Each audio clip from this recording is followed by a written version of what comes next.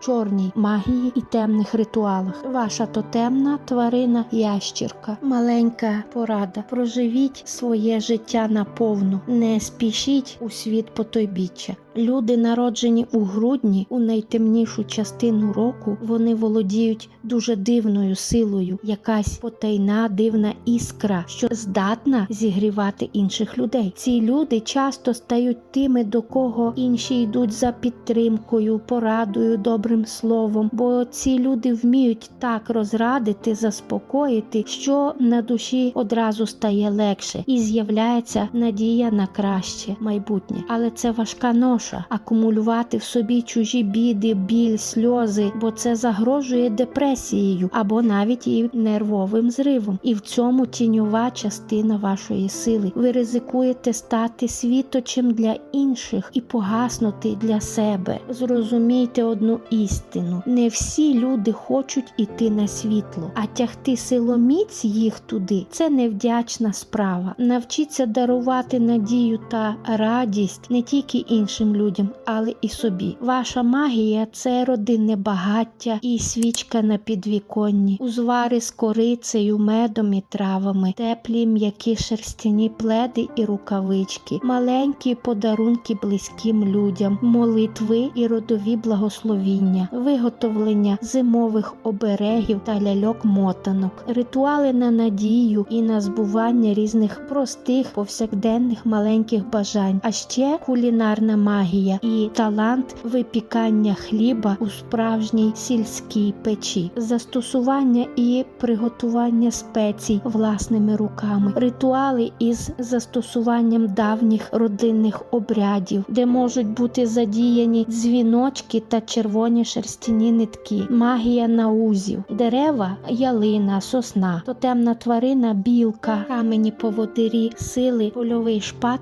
і родовик. Необроблені, їх можна носити у вигляді великих простих прикрас, як то браслети чи намисто. І порада для всіх: світлою силою, яка дана вам, вчіться володіти, а темною керувати. Бо як ви не впізнаєте і не приймаєте свою силу, то вона починає володіти вами насильно. Це ваші страхи. І коли ви долаєте їх, пізнаєте їх, то тінь стає вашим сторожем і критиком, допомагає піднятись після чергових помилок, втрат, падінь, і тоді страхи починають давати реальні поради у найважчих життєвих ситуаціях, а внутрішнє світло стає вашою силою та підтримкою.